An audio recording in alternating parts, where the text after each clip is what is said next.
Right. Another one. Yeah. Right.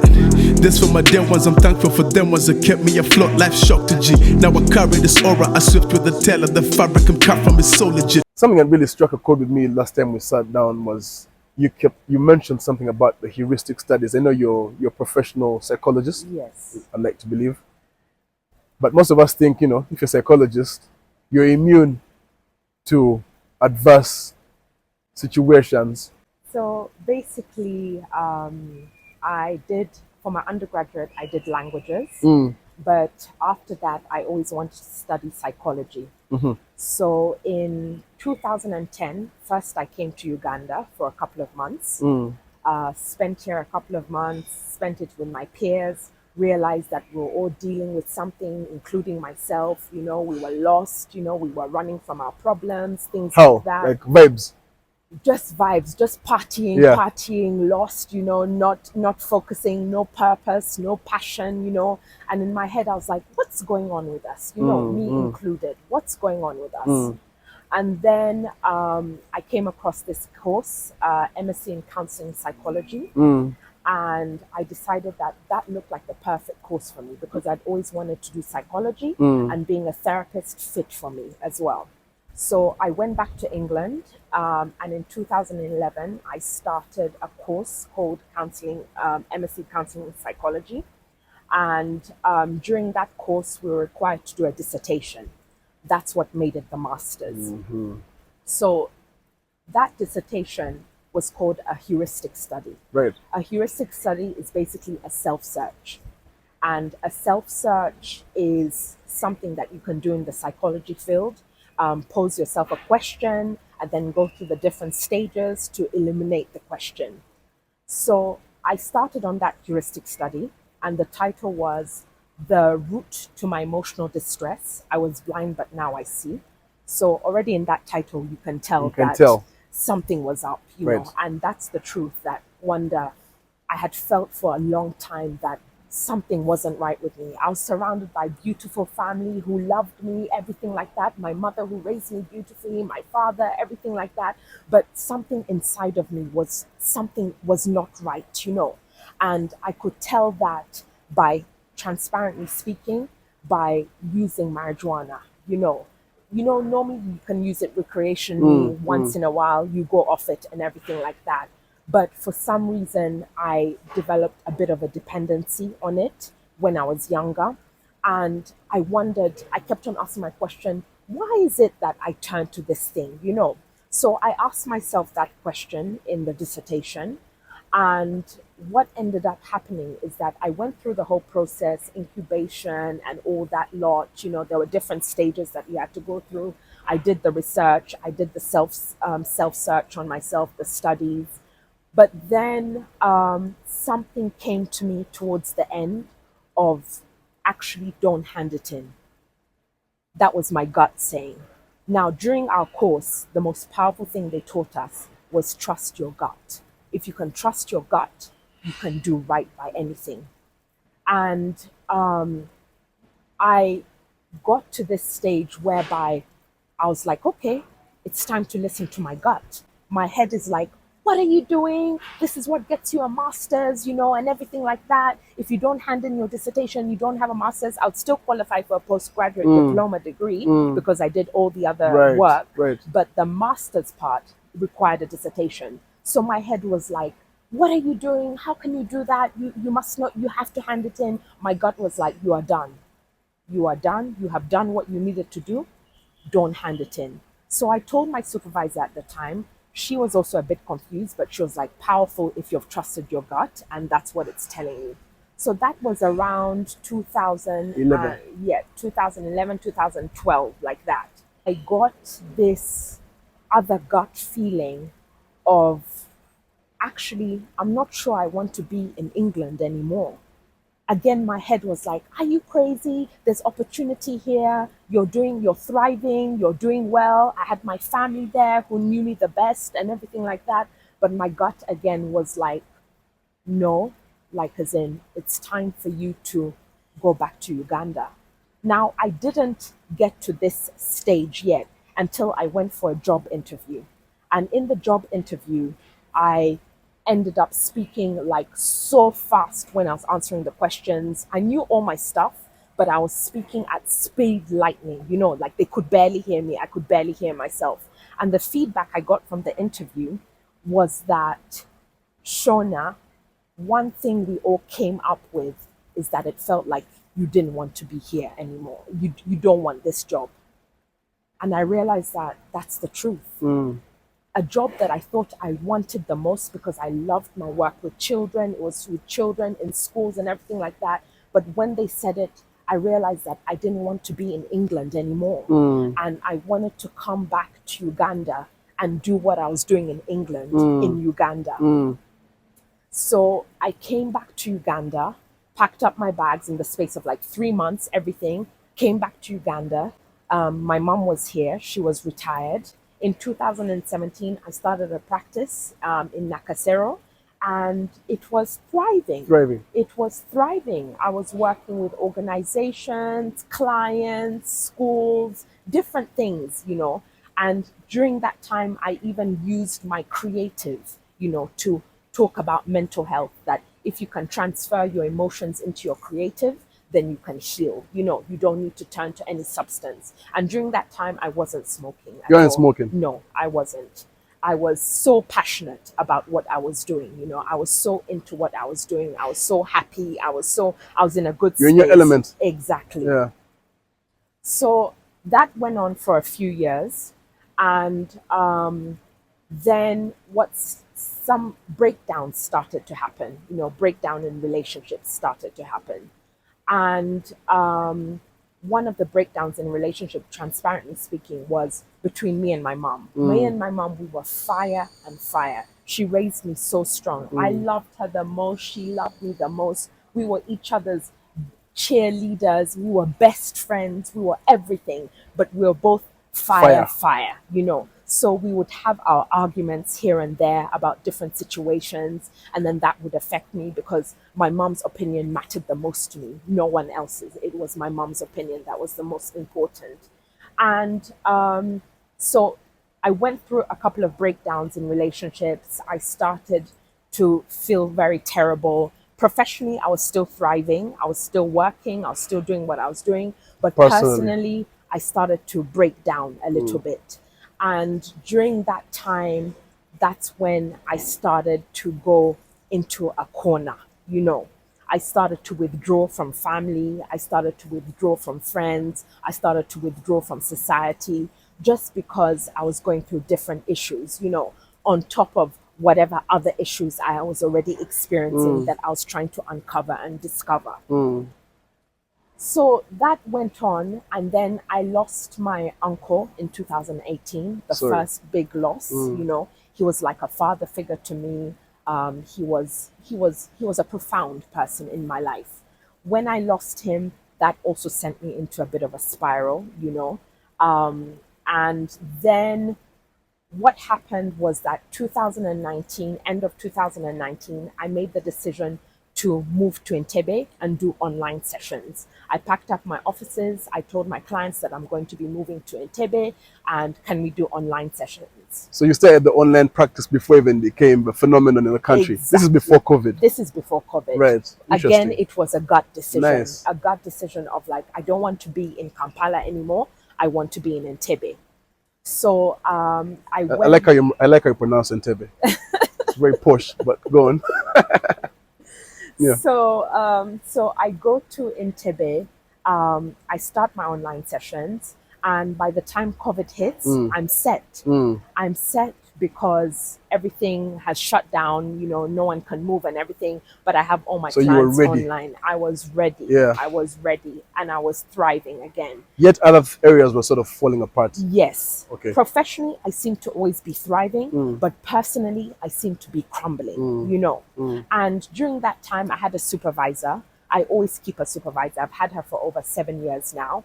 A supervisor is someone who looks after you and your work that you're doing with your clients. It's something very important to me, to make sure that I'm on the straight path, I'm doing right by my clients. So I'd confide in her and I'll tell her, this is going on, this is happening, and everything like that. Anyway, 2020 hits, then July comes. July was the beginning of the end because July, I was at a friend's house and we were having a heavy discussion around religion, around different topics, and all of a sudden, my mind blows. My mind blows of like memories coming back to me. Memories of being sexually abused as a child. Sorry.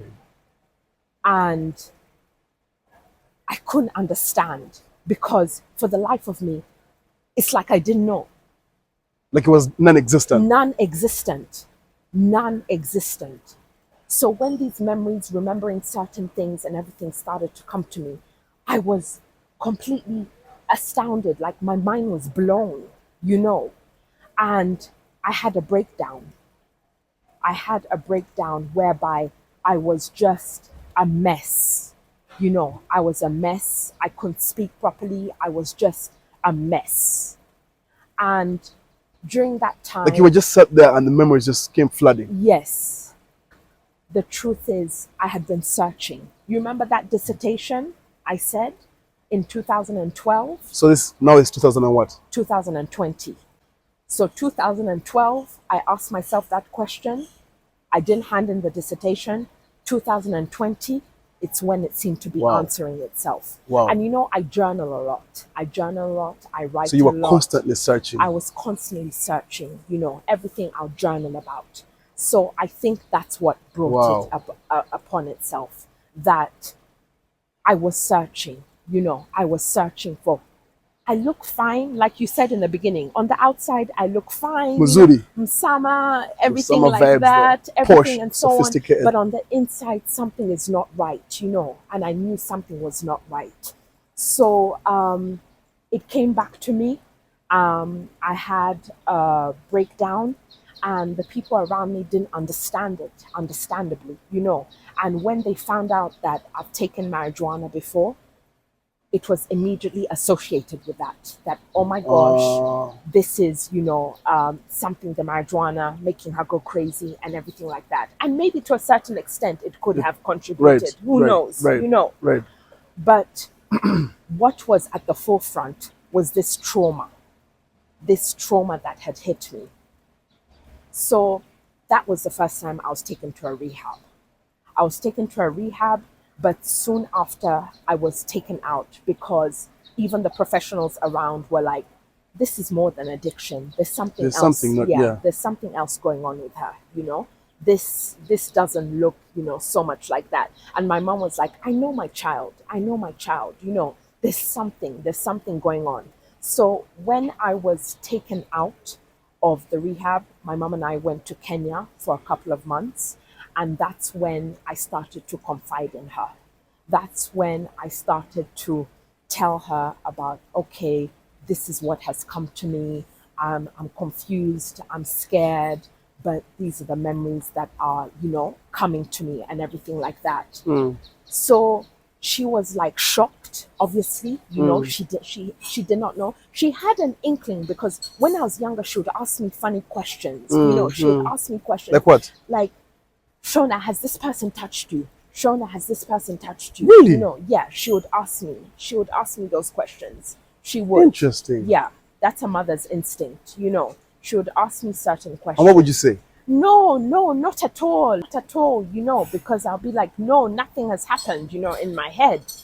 So when I told her, she kind of had a relief of like, okay, so, you know, maybe I was always right. yes, there was something, Yeah. you know. And then she was like, we're going to deal with this, you know, we're going to take it forefront, you know, go and deal with it and everything accordingly. But now, after the couple of months in Kenya, we came back to Uganda. That was maybe about 4 months after. This is right in COVID. This is right in COVID, 2020. Woo, yeah, 2020.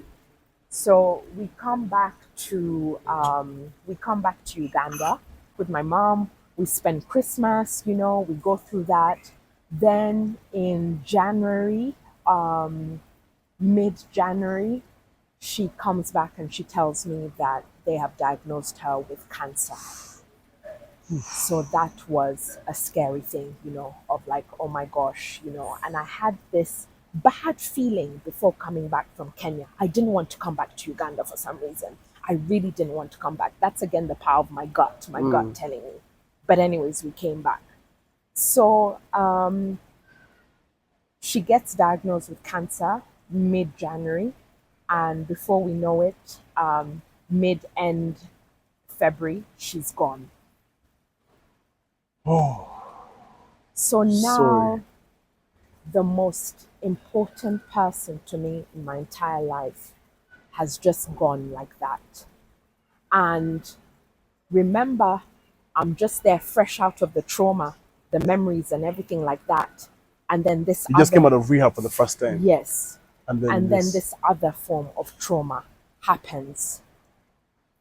It blew my mind. Your best friend. Wonder, my best friend, my everything, literally, my fighter, Your pillar. my pillar, my pillar. So she passes away, and my mind goes into an oblivion. We go through the whole process. I had a great family who were good at like arranging everything, the funeral, supported me and everything like that. And we bury her, and then my mind starts tripping again. In other words, I start just withdrawing, from family again, withdrawing, lost in my mind, just asking questions, wondering about things, just paranoid, just lost basically. And again, the people around me not understanding this, not fully understanding the trauma and everything because I hadn't revealed it to them yet and everything like that. They immediately associate and think, oh my That is gosh, the marijuana. the marijuana. The marijuana is, thank you. The marijuana is making her go crazy and everything. So they send me again to a rehab. This time round, my mind is blown. I'm just in trauma. I'm just in trauma. My own personal childhood trauma, my mom's trauma, now the trauma of being sent again, But they thought they were doing the best, that they knew. This is what they thought, So they You were were like, genuinely concerned. they were genuinely concerned. I came out of that, and I was doing fine, for a while. And then I went to visit my stepfather in Cameroon. My stepfather in Cameroon, it was a beautiful time, with my stepsisters. Well, I call them my The sisters, sisters. really. Yeah. My sisters. We had a beautiful time. But remember that going into that rehab the second time, I was it's almost like I touched upon the trauma, but I had forgotten it again. I wasn't speaking about it. So after coming back from the trip to Cameroon, I started to remember. Came back again. Yes. Came back again. I started to remember. I started to go on overdrive. I started to get overwhelmed, and my mind broke. When I say broke, I just had a time whereby I was overwhelmed. I was overwhelmed. And then I was on the path of telling myself, you know what? I'm going to self heal. I'm going to find a way to take care of myself. Let me go to Kenya. I went to Kenya. I did powerful work on the trauma, but I was going too deep too fast. And that's another thing. With trauma, you have to be so gentle, so Kind to gentle. self. Yes, because there's a reason why it blocks out what it blocks out. You went in too deep. I went in too deep, too fast. Yeah. I was pushing myself too much. And indeed, I had another breakdown. Third time. Third time. Are you in And Kenya? yes, I'm in Kenya. And I deal with that accordingly. You know, I get some mental professional help. I come back to Uganda, and my family are like, you know, what's going on, Shona? Understandably, you know, what is going on? You know, this is many times, you know, what's happening and everything like that. And I think to myself that, what is it, you know? Okay, sometimes I can smoke marijuana, you know. Is it that affecting me, you know? Is it something else? So I tell myself, okay, right, let me go to a rehab. So this time you take yourself. Yes, let me go to a rehab and let me evaluate myself. So I go into the rehab. I do the work again, and I come out. I come out. I well, but unfortunately, my stepdad was sick. So soon after, not so long after coming out, he passes away. He passes away, and this time, Wanda, that triggers me completely. It triggers me completely, completely, completely. And this is probably the worst breakdown that I have. So this time round, again, and I feel a bit nervous talking about my in and out of rehabs, but I want to be transparent, you know, and say what I've gone through, basically. Again, I'm sent to a rehab, and For the fourth time now. Fourth. yes, and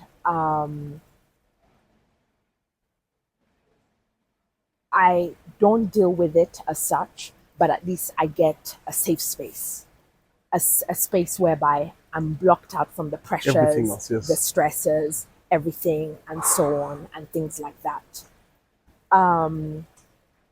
So I go through this, and I come out, and I'm better, you know, I'm much better. Then I decide, I surrender with my family and everything like that. I decide that enough is enough. Now, time to focus on myself.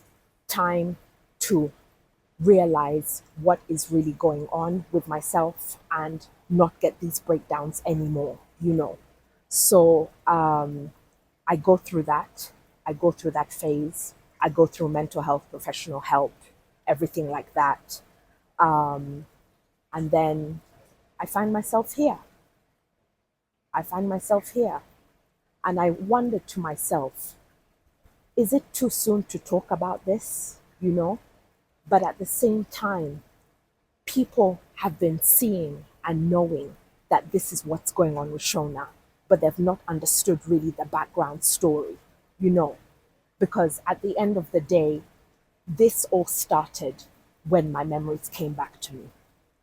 What happened? Of what happened. How old were you? I was around 8 years old. Yeah. This all happened. My mind went into a spiral. And one therapist said to me, I said to her, how could I have forgotten?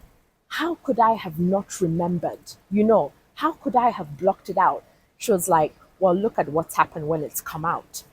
I was like, indeed. Wow. Wow. Indeed. You know, I was telling we did a skit about trauma, me and my boy, and breaking down how trauma is an emotional and a psychological response to a deeply disturbing and distressing event that affects one's ability to cope. And I think that's what it is. Like, it makes you very distressed and disturbed, and it manifests in different ways. In different ways. It captures your mind like no man's problem. It captures your mind. It distorts your mind. You know, it impacts your mind in crazy ways. Trauma is one of the worst things, and there are different types of traumas. And the interpersonal, so the personal. So the trauma that you go through in relationships are described as the worst form of traumas because you lose it's a sense of betrayal and trust. So what do I mean? Like COVID was a trauma, you know. Yeah. A tsunami is a trauma, you know. But then abuse or what you go through with someone, loss is a trauma. And those are the worst forms of trauma because it's interpersonal. It's you know, it's within a relationship. Wow, so it's incredible how most of us are really broken. How most of us are really struggling, but we don't even know why it manifests in the way that we do. Absolutely. And those around us feel like they're helping us, but sometimes they can actually be slowly even making it worse for us. Yes, yes. And so I'm really grateful that I was inspired by your story. That finally brings you in a space where you're willing to let the world know that here you are. Yeah. The root to my emotional turmoil. And remember, the other part was I was blind, but now I see, which is how, biblical in a way. Yes. Yeah. And how powerful that I was blind. I actually was blind. And most of us are blind. Yes. Most of us are blind. Yes, yes. And we're unwilling to walk through that process. Yes. Because yes. that process can be turbulent. Look at what's happened in my life. Yeah. Look at what's happened in my life. There's a reason why we block out or we run away or we suppress our issues. And we look for vibes. Absolutely. What do you have to say about that? What do you mean? Like, our culture here, we're very driven towards blocking. Yes. We've mastered the art of. I think it's a coping mechanism. It's a big coping mechanism because to feel is so hard. It's so hard to feel. You know, we'd rather not deal, would rather suppress. Because once you feel, you can't block it out. And it can do anything to your mind. Look at what it did to my mind. So I understand on one hand why we're in vibes, you know, why we're just running and partying and looking for the next thing to, you know, like as in be in the limelight, but not actually dealing with our deep issues because it's a hard thing. It's a hard thing. And you have to go through it, not round it. Exactly. You have to go through it. To overcome it. In order to heal, you have to feel. Because you can't heal from what you won't reveal. Exactly. I think Jay-Z said you know that. what I mean?